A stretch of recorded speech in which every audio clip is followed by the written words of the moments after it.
말씀의 제목은 욥기란 무엇일까라고 정해봤습니다. 말씀을 준비하면서 어느 때보다 개인적으로 힘들었고 괴로운 시간이었습니다.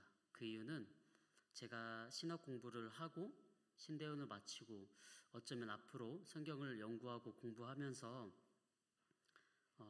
지금까지 저를 가장 힘들게 했던 책이 바로 욥기였습니다.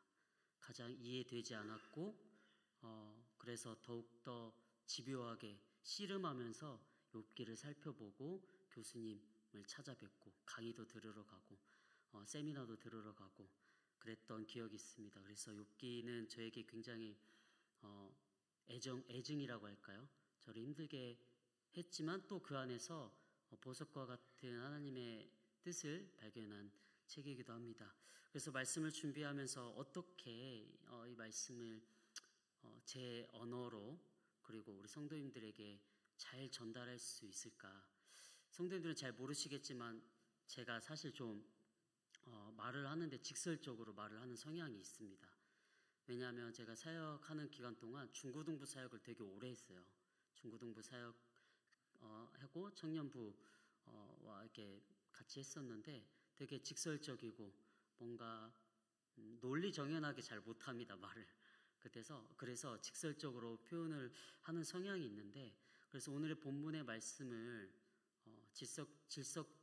직설적인 저를 내려놓고 좀 더 논리정연하게 어떻게 하면 오늘 본문을 말씀으로 전할 수 있을까 고민을 많이 하고, 오늘 아침까지만 해도 말씀 본문을 바꿔야 되나라는 생각까지 했었습니다. 그럼에도 불구하고 좀 힘들고 어려운 마음이었지만 하나님께 기도하는 마음으로 나왔습니다. 다행히 예배 자리에서 제가 앞에서 찬양을 하는데 성도님들의 찬양 소리가 너무 아름답더라고요. 제가 주일 예배 때 찬양 인도할 때는 잘 못 들었거든요. 제 소리가 커서 그런지. 그런데 성도님들 소리가 너무 아름답고 또 장로님께서 화음을 정말 잘 해주시더라고요. 저보다 더 훨씬 잘하시더라고요. 그리고 성도님들께서 하루 종일 오늘 바쁘시고 피곤하셨을 텐데 그럼에도 불구하고 이 자리에 오셔서 하나님 오늘 이 예배 시간이 정말 행복하고 모두가 위로가 되고 하나님을 발견하는 시간이었으면 좋겠습니다라는 기도를 드리게 되었습니다. 그러고 보니 요즘에 제가 청년들보다 성도님들을 더 많이 만나는 것 같아요. 말씀을 전하는 자리가 많이 생기다 보니 그렇게 된 것 같습니다. 욥기 하면 여러분 무엇이 떠오릅니까?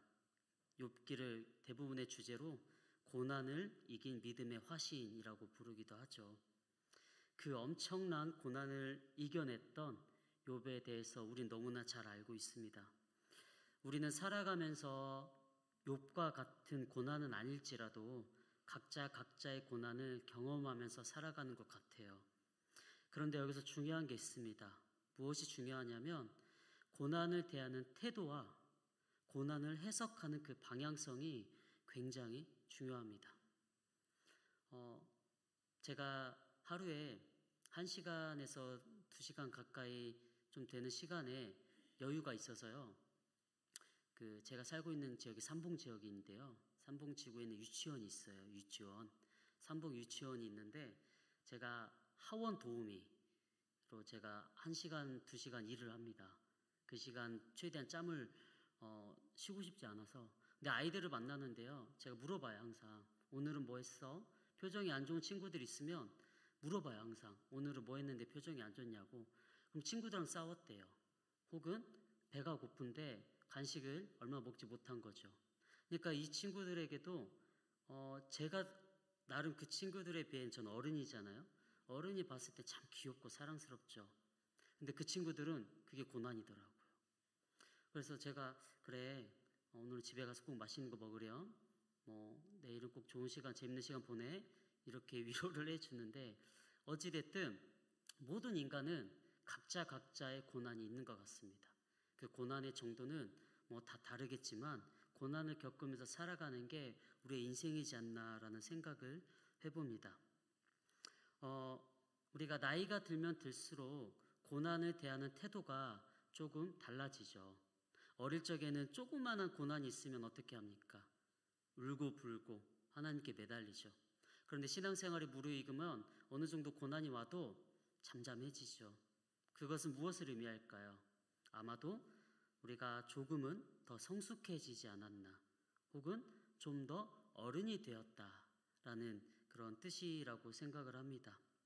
결국 우리의 최종 목적은 지난 주일 오후 예배 때도 살펴봤듯이 고난 앞에서도 감사를 고백할 줄 아는 그런 넉넉한 마음과 믿음이 우리에게 필요한 것 같습니다. 오늘 이 시간에 짧은 시간이지만 우리가 살아가면서 욥처럼 이해하지 못하고 알 수 없는 고난을 맞이할 때 우리가 어떤 태도와 또한 그 고난을 어떤 방향으로 해석해야 되는지 욥을 통해서 좀 알아보려고 하는데요. 욥기의 서론은 굉장히 놀랍죠. 욥이 의인인데 사탄이 와가지고 하나님께 시비를 걸죠. 우리 함께 욥기 1장 8절에서 11절을 함께 읽어보겠습니다. 시작. 주님께서 사탄에게 말씀하셨다. 너는 내 종 욥을 잘 살펴보았느냐? 이 세상에는 그 사람만큼 흠이 없고 정직한 사람, 그렇게 하나님을 경외하며 악을 멀리하는 사람은 없다. 그러자 사탄이 주님께 아뢰었다. 욥이 아무것도 바라는 것이 주님께서 그와 그의 집과 그가 가진 모든 것을 울타리로 감싸주시고 그가 하는 일이면 무엇에나 복을 주셔서 그의 소유로 온 땅에 넘치게 하지 않으셨습니까? 이제라도 주님께서 손을 드셔서 그가 가진 모든 것을 치시면 그는 주님 앞에서 주님을 저주할 것입니다. 이렇게 사탄과 하나님의 어쩌면 아무것도 아닌 그런 말장난에 욥의 고난이 시작이 되죠. 가축들을 빼앗고요, 종들을 다 죽이시죠. 자식들도 다 죽이시죠. 그런데 여기서 욥은 여전히 믿음을 버리지 않아서 다시 사탄과 하나님이 만났을 때 이렇게 하죠. 거봐라, 욥은 자기의 온전함을 굳게 지키고 있지 않냐 라고 하니까 사탄이 뭐라고 하죠? 몸도 치셔야 됩니다. 그럴 때 하나님께서도 뭐라고 하시죠? 좋다. 생명은 건드리지 마라. 그래서 사탄이 욥의 몸을 치죠. 그래서 부인이 차라리 하나님을 저주하고 죽으시오라고 합니다. 그럴 때 욥은 침묵합니다. 그 다음에 친구들이 찾아오죠. 새 친구가 찾아와서 욥이 공경에 처해 있는 꼴이 너무 비참해서 말도 못 걸고 기다리고 있다가 욥도 말없이 있다가 드디어 욥이 말을 시작합니다. 무슨 말부터 시작할까요? 자신이 당한 그 엄청난 고난을 겪고 침묵을 했어요. 그 침묵했을 때 욥은 어떤 생각을 하고 있었을까요? 우린 알 수 없죠. 그런데 욥이 드디어 입을 뗍니다. 욥기 3장 1절에서 10절 함께 읽어보도록 하겠습니다. 시작. 내가 태어나던 날이 차라리 사라져 버렸더라면, 남자아이를 베었다고 좋아하던 그 밤도 망해버렸더라면,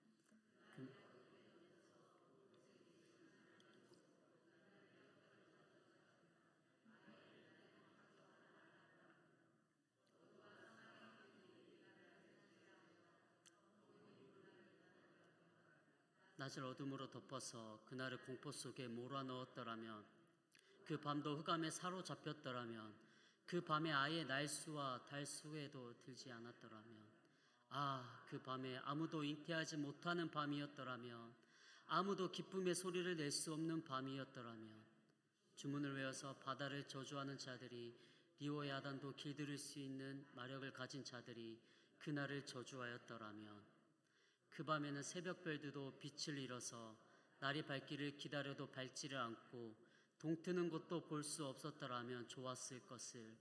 어머니의 태가 열리지 않아 내가 태어나지 않았어야 하는 건데, 그래서 이 고난을 겪지 않아야 하는 건데. 여러분 잘 보십시오.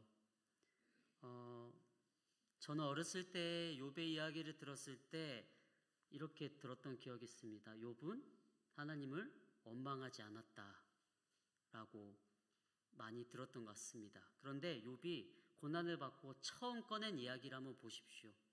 온통 원망과 저주입니다. 10절에 보니까 10절을 줄이면 이렇게 되는 거죠. 괜히 살아서 고생이다.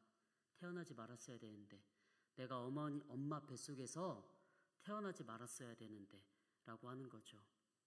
여러분, 자식이 부모님에게 엄마 그 뱃속에서 내가 태어나지 말았어야 되는데 라고 하는 말이 엄청난 상처가 될 것 같은데, 욥은 이 상처가 되는 말을 하는 거죠. 내가 차라리 태어나지 말았어야 되는데 왜 살아서 이 고생이냐. 성경을 보니까 충격에 빠졌습니다. 욥은 원망하고 있는 것 같아요. 물론 그 고통을 우리가 다 알 수 없기 때문에 이해도 됩니다. 그런데 욥 1장 8절은 분명하게 욥은 의인이라고 했고요, 정직한 사람이라고 했고요, 하나님을 경외하는 사람이라고 했고요, 악을 멀리하는 사람이라고 했습니다. 우리가 생각하는 의인, 우리가 생각하는 흠이 없고 정직하고 하나님을 경외하고 악을 멀리하는 사람은 어떤 사람들이죠? 모든 게 완벽해야 되죠. 고난 앞에서도 전혀 흔들림 없어야 되는 것이고요. 언제 어디서나 나약한 모습이 아닌 믿음으로 잘 이겨내는 사람이 우리가 생각하는 의인인 것 같아요. 그런데 성경은 분명하게 욥을 의인이라고 말했는데요, 이 욥은 이 고난 앞에서 무너지고 있는 것 같아요. 원망이 가득한 것 같아요. 그러자 친구들이 입을 열기 시작합니다. 자폭적으로 원망할 게 아니라 빨리 회개를 해라 라고 하는 거죠. 그래서 욥은 이렇게 말을 합니다. 내가 뭘 회개하냐? 아니야, 네가 뭔가 잘못했으니까 하나님이 벌을 내리신 거 아니냐? 라고 욥과 세 친구들이 대화를 시작합니다. 여러분, 많이 들었던 이야기 아니에요? 많이 신앙생활 하면서 이런 세 친구 많이 만나보지 않으셨어요? 혹은 여러분이 이 세 친구 입장에서 누군가에게 이렇게 말을 한 적 있지 않으십니까? 당신이 처한 고난은 믿음이 부족해서입니다. 저는 이 이야기를 어릴 적에 많이 들었어요. 제가 23살에 암이라는 질병이 판단받았을 때 어떠한 믿음 생활, 그런 게 부족하고 하나님을 떠나서 그러지 않았냐라는 이야기를 많이 들었어요. 근데 그때 당시 아무리 생각해도 저는 이해가 되지 않았어요.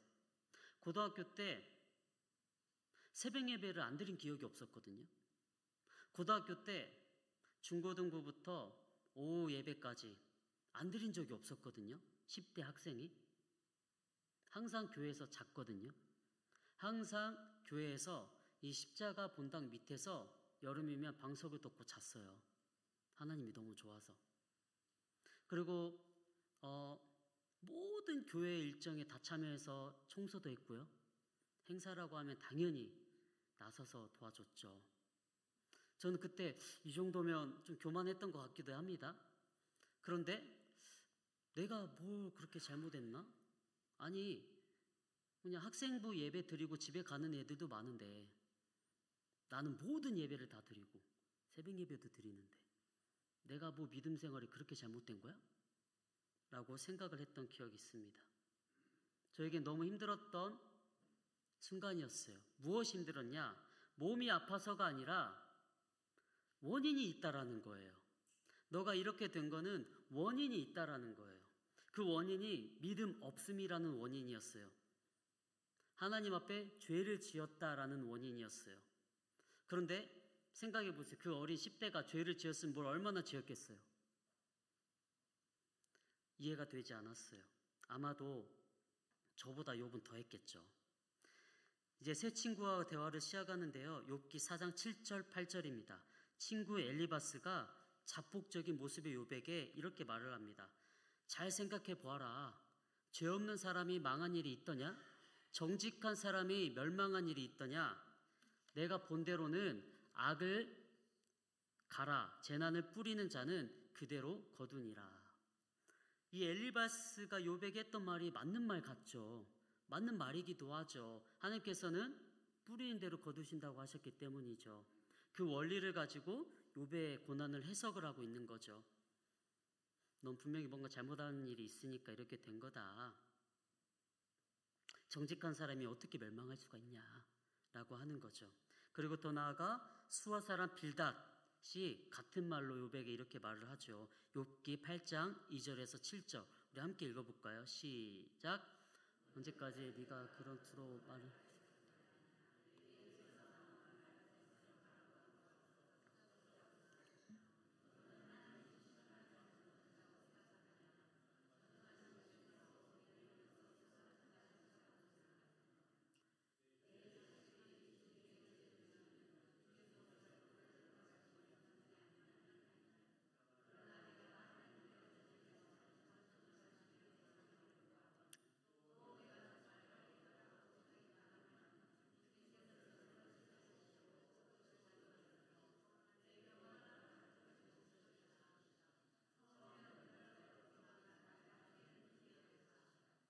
빨리 회개하면 너의 시작은 미약하였으나 너의 나중은 심히 창대하리라 라는 말이 이때 나오죠. 이 말씀 구조 참 많이 봤죠. 어디서 많이 봤죠? 집에서도 보실 수 있고 어느 가게에서도 보실 수 있죠. 근데 그 뜻이 이 뜻이에요. 하나님이 하신 말씀이 아니에요. 바로 빌닷이 했던 말이에요. 욥에게 했던 말. 물론 이 말이 틀렸다라고 할 수는 없습니다. 그러나 욥기의 후반부에 계속 보면 하나님이 이 세 친구를 혼내시거든요. 뭔가 네 시작은 미약하였으나 네 나중은 심히 창대하리라 라는 이 아름다운 말이 우리는 이 배경과 이 상황을 잘 보면 쉽게 할 수 있는 말이 아닌 것 같아요. 어찌됐든 중요한 건 이거죠. 빌닷과 그리고 엘리바스, 엘리우 그 세 친구가 하는 말은 같습니다. 너 지금 문제 있다라는 거예요. 너가 어떤 문제가 있기 때문에 이런 고난이 닥쳤다라고 하는 것이죠. 여러분, 우리는 인생을 살다 보면 이해할 수 없는 일이 너무 많이 벌어집니다. 제가 최근에 몇 개월 전에 가슴 아픈 뉴스를 봤어요. 한 가정이 주일날 예배 드리러 갔습니다. 5가족이 예배를 드리러 다 같이 함께 가고 있었대요. 그런데 앞에 있는 레미콘 차가 졸음운전 때문에 역주행을 해가지고 사고가 난 거죠. 그 5가족은 다 그 자리에서 사망했다고 합니다. 여러분, 이 세 친구의 말을 갖다 붙이자면 그 가정은 무슨 잘못이죠? 뭔가 가족끼리 정말 하나님께 예배드리기 위해서 그 주일날에 기쁜 마음으로 가는 도중에 그런 일이 닥치는 거예요. 여러분, 이런 알 수 없는 일이 우리 사회 속에 많이 일어나고 있습니다. 그럴 때 우리는 어떻게 그 고난을 받아들여야 될까요? 이 세 친구처럼 문제 있기 때문에 그런 일이 생겼어라고 해야 됩니까? 아니죠. 여기서 욥의 대답은 똑같습니다. 나는 잘못한 것이 없다. 욥기 10장 7절이죠. 제가 읽어드리겠습니다. 내게 죄가 없다는 것과 주님의 손에서 나를 빼낼 사람이 없다는 것은 주님께서도 아시지 않습니까? 주님 더 잘 알잖아요. 나에 대해서 정말 잘 알잖아요. 라고 하는 거죠. 친구들과 이러한 같은 대화를 여러 번 계속해서 반복합니다. 3번째 반복하며 친구들과 실랑이를 벌인 후에 드디어 하나님이 등장을 합니다. 등장하기 전에 중요한 건 뭐냐면 친구들과 이 욥은 어떤 걸로 실랑이를 벌이고 있죠? 바로 원인과 결과에 대한 사고예요. 이걸 뭐라고 하죠? 인과응보죠. 뿌리는 대로 거두는 것이란 뜻이죠. 자신의 고난을 욥의 고난과 욥 자신도 그리고 세 친구들도 욥의 고난을 어떻게 해석하냐면 무조건적인 인과응보로 지금 바라보고 있는 거예요. 원인과 결과로. 원인과 결과로 고난을 바라보는 것이 옳다고 말을 할 수는 없는 것 같아요. 자, 그 이유를 한번 보겠습니다. 욥이 그러죠. 하나님이 잘못하실 리가 없는데 나한테 왜 이러시는지 나도 궁금하다라고 하는 거예요. 여기서 우리가 다시 한번 살펴봐야 될 것은 무엇이냐면 하나님이 등장하시기 전이죠. 다시 한번 살펴봐야 할 것은 욥은 의인입니다. 욥은 정직한 사람입니다. 욥은 악을 멀리하는 사람이에요. 흠이 없는 사람이에요. 여기서 우리가 알 수 있는 사실이 있어요. 무엇이냐? 가장 중요한, 정말 중요한 메시지가 있습니다. 욥은 내가 겪고 있는 고난의 원인은 알 수 없지만 하나님을 포기하지 않고 있어요. 나의 문제와 나의 지금 상황을 어떻게 해결하려고 하냐면 하나님 안에서 해결하려고 발버둥 치고 있다는 거예요. 나도 알 수 없어 라고 하고 포기할 수도 있어요. 하나님 저주하고 끝내버릴 수도 있어요. 그 아내처럼. 그렇지만 욥은 알 수 없는 나의 이런 엄청난 고난을 그냥 뒤로하지 않고 잊어버리지 않고 무시하지 않고 어떻게든 하나님과 씨름하고 해결하려고 하는 거예요. 저는 이러한 욥의 모습을 통해서 하나님이 의인이라고 평가했구나라고 생각을 해봅니다. 여러분, 하나님 안에서 포기하지 마십시오. 그래서 저는 우리 청년부에게 이 욥기에 대한 이야기 한 적이 있거든요. 2부 순서로 청년부에게 이렇게 말했습니다. 우리 청년들 살아가면서 너무나 억울한 일이 많아요. 저도 청년의 시절을 살다 보니까 지금 시대는 불법과 불의, 불법을 저지르고 거짓말을 해야만 취직할 수 있는 사회가 된 것 같아요. 불법을 해야만 내가 승진할 수 있는 그 가운데서 너무나 힘들겠죠. 그럴 때 청년들에게 이런 말을 합니다. 욥처럼 하나님께 따지라고, 욥처럼 하나님께 씨름하시라고. 하나님 나한테 왜 이러십니까? 라고 해도 괜찮다고. 그 믿음 없는 거 아니에요. 하나님 놓지 마세요. 하나님 안에서 어떻게든 내 상황을 파헤치고 하나님 안에서 어떻게든 내 삶을 살아보려고 발버둥 치는 모습은 중요하다고 생각합니다. 욥기 7장 20절에 또 욥이 이렇게 말을 하죠. 제가 읽어드리겠습니다. 사람을 살피시는 주님, 내가 죄를 지었다고 하여 주님께서 무슨 해라도 입으십니까? 어찌하여 나를 주님의 관역으로 삼으십니까?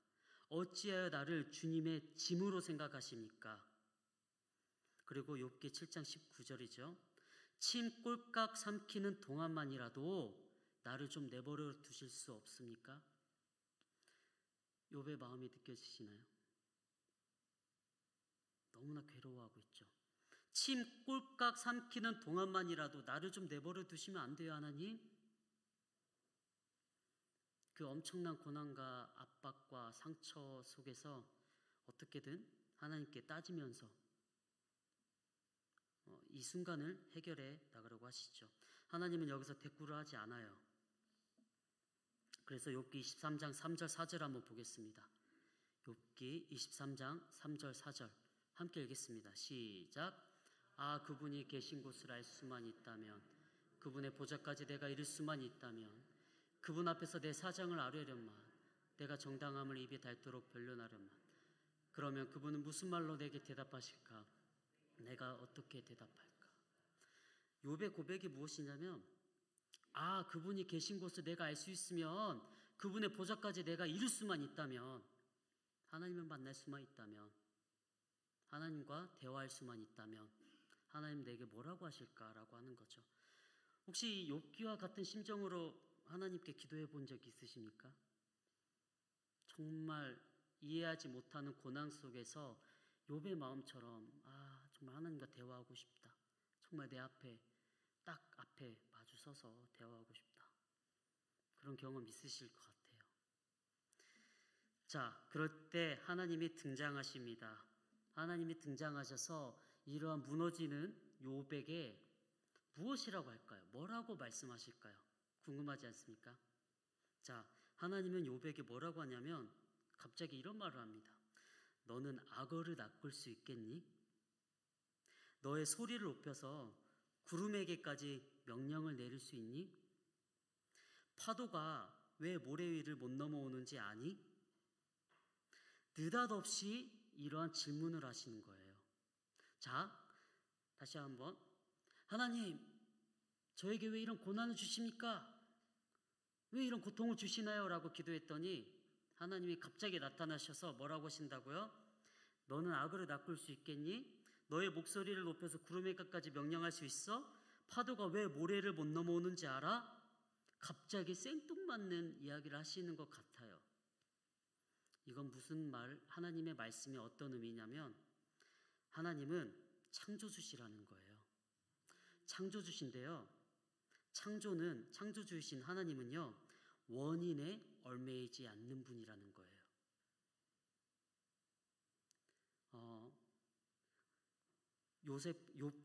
욥과 세 친구는 모든 고난을 원인과 결과의 사고로 고난을 해석했어요.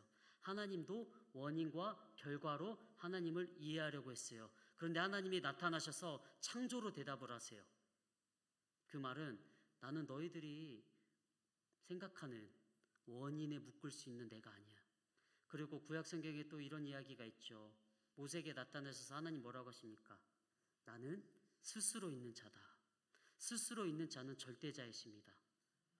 우리의 원인에, 우리의 어떠한 것에 얽매이는 분이 아니라는 거예요. 갑자기 왜 창조의 대답으로 욥에게 말씀하셨을까? 우리는 살아가면서 모든 고난과 아픔을 인과 응보로만 해석하기 때문에 창조주이신 하나님을 이해하기 어렵습니다. 어쩌면 한낱 피조물인 인간이 어떻게 하나님을 다 이해할 수 있을까요? 못하겠죠. 그럼에도 불구하고 하나님을 알아가는 건 노력해야겠죠. 중요한 건 오늘 욥기에서 정말 중요한 하나님의 뜻은 무엇이냐면 그 원인과 결과에서 벗어나라는 거예요. 도덕법이라고도 해요. 우리는 이렇게 생각하죠. 도덕법은 우리가 신앙생활을 하면서 어떤 도덕적인 윤리적인 행동을 잘하고 하면 하나님께서 보상을 해줄 것이다. 물론 구약 성경에 수없이 하나님께서 복을 내려주실 거란 말씀이 있죠. 그런데 거기에만 갇혀 있으면 안 됩니다.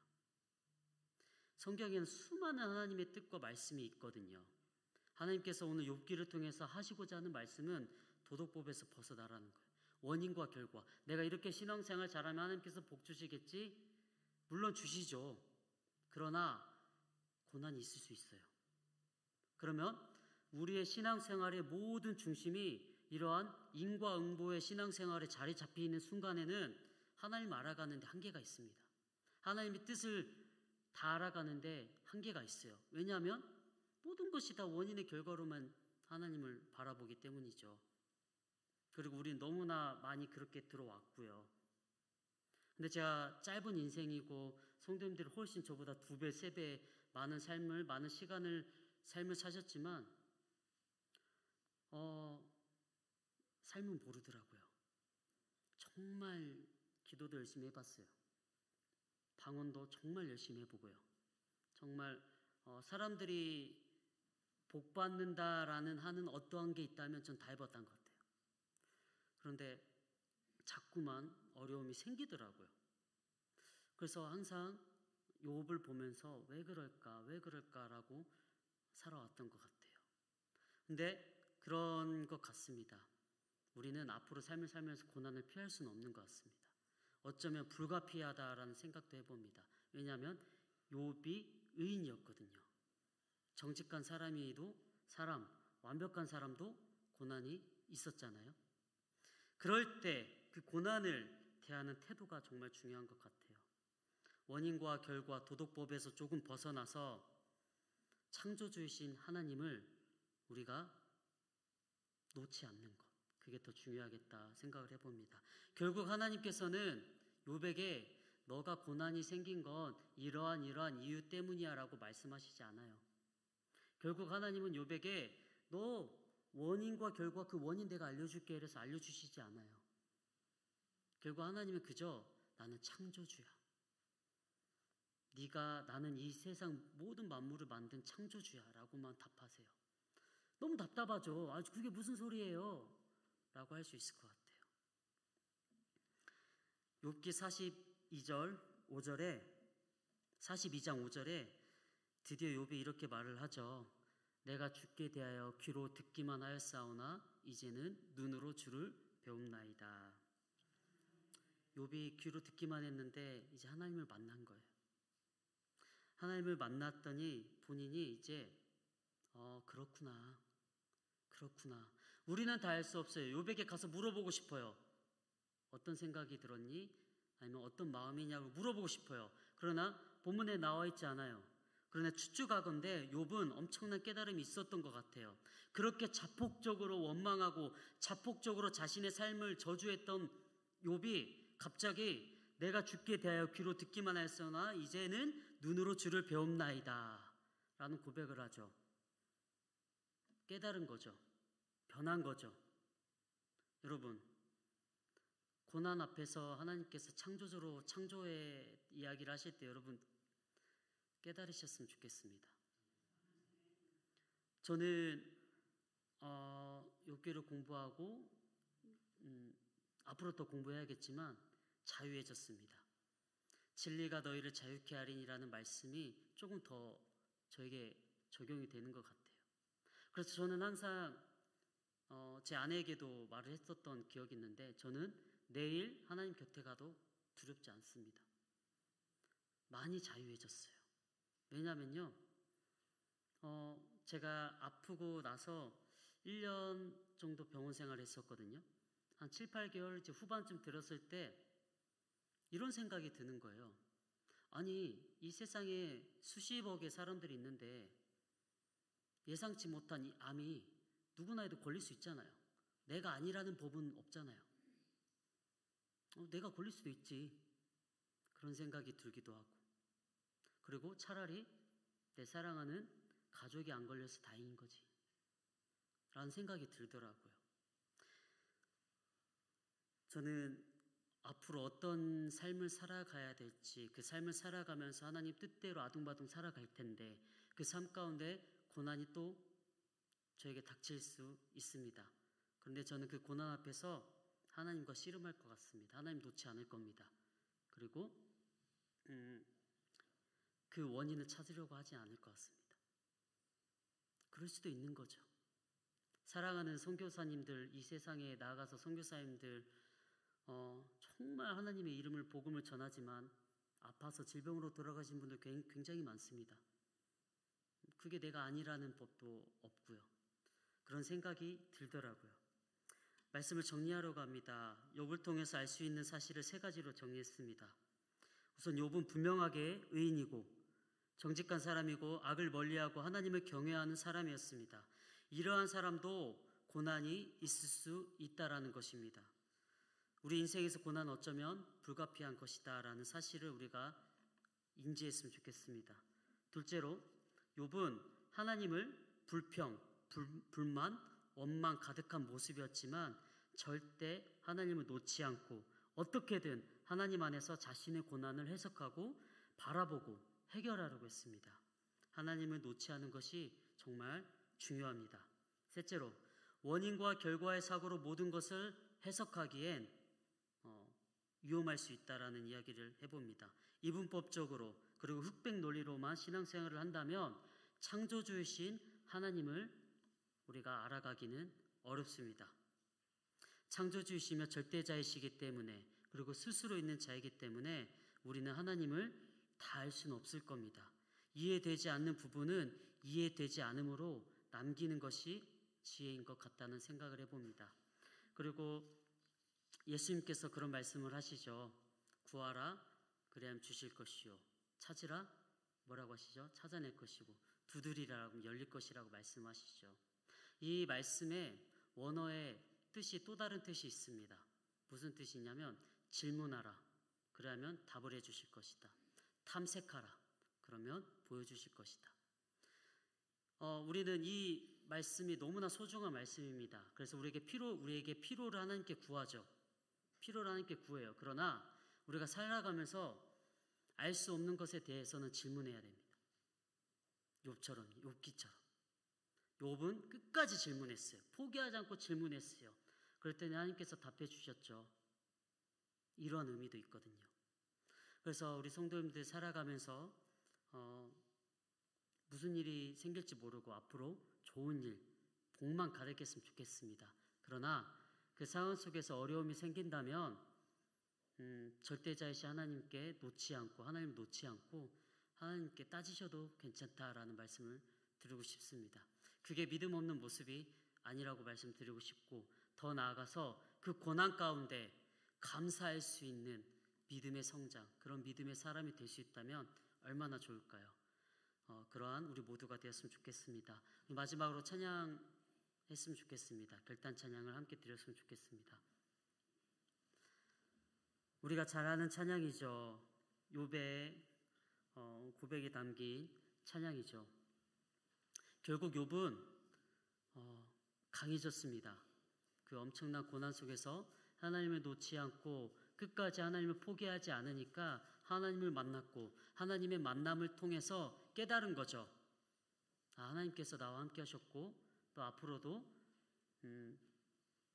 내가 정금과 같이 나아올 것이다 라는 이 믿음의 고백을 하는 거죠. 우리의 삶 속에서 이 욥의 고백이 함께 있었으면 좋겠습니다. 우리 함께 찬양 드리겠습니다.